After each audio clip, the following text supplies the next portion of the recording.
ang nag-deliver papunta sa bahay nila Pangulong Bongbong Marcos at Speaker Martin Romualdez mag-insert o magpasok ng 100 billion worth of projects sa BICAM. Sana po ay hindi nila ako mapatay bago ko mailabas ang lahat.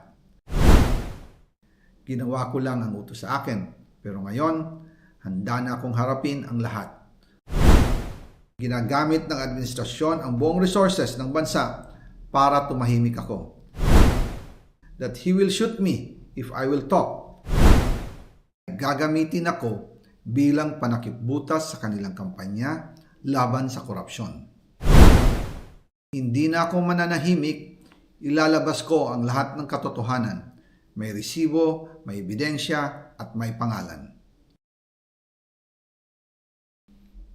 Para sa bawat Pilipino, alam ko na buo ang galit ninyo sa akin ngayon. Nauunawaan ko rin kung bakit.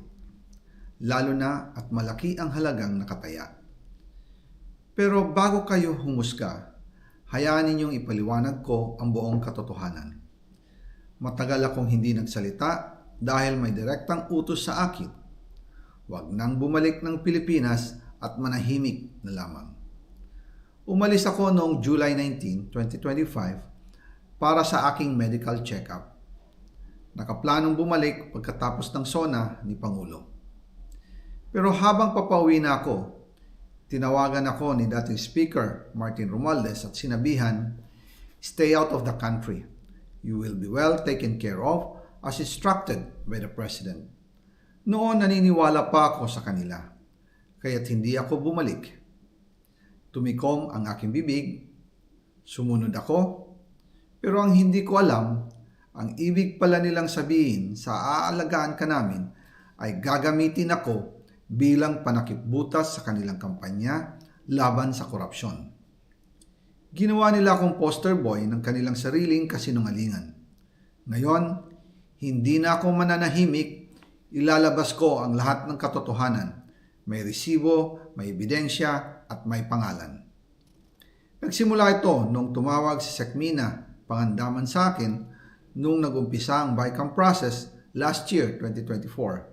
Ang sabi niya, katatapos lang ng meeting nila ni Pangulo at may instructions na mag-insert o magpasok ng 100 billion worth of projects sa BICAM.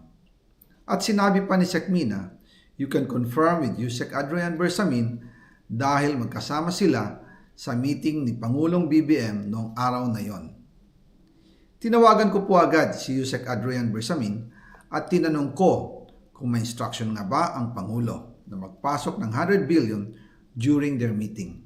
Ang sabi niya ay totoo nga po. Right after our conversation, tinawagan ko po si dating Speaker Martin Romualdez at nireport ko ang instructions ng Presidente to insert the 100 billion projects. At sinabi niya sa akin, what the President wants, he gets. After ng ilang araw, nag-set po ng meeting si Sekmina Pangandaman at Yusek Adrian Bersamin sa amin ni dating Speaker Martin Romualdez sa Aguado Building in front of Gate 4 ng Malacanang at nandun din po si Yusek Jojo Cadiz. During the meeting, binigay po ni Yusek Adrian Bersamin ang listahan na worth 100 billion. Tinanong ko po si Yusek Adrian kung saan galing ang listahan. Ang sagot niya, galing kay PBBM mismo at binigay niya ito mula sa brown leather bag.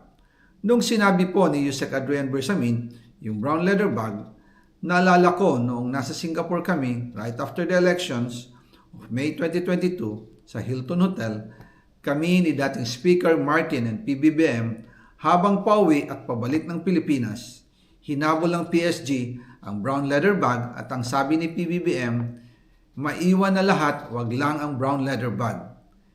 Kaya naniwala ako na utos talaga ito ng Pangulo.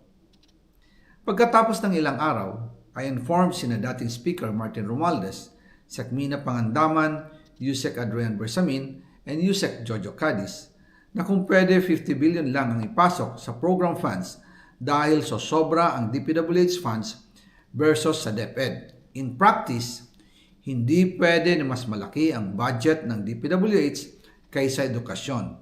And yung balance na 50 billion, ilagay na lang sa unprogrammed funds for the 2025 budget.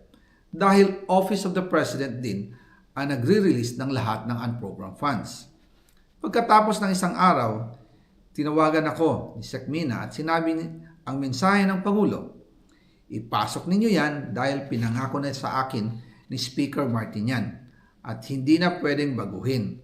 Kumbaga, ang utos ng hari hindi pwedeng mabali. Again, I informed the Speaker and asked clearance about the instructions ng Pangulo. At ang sabi niya, wala tayong magagawa. Kaya po nagtataka ako kung bakit sinasabi ni Pangulo na hindi niya makilala ang budget, samantalang lahat na binawas at dinagdag sa mga ahensya ng gobyerno ay humihingi ng approval sa kanya si Sec Mina Pangandaman.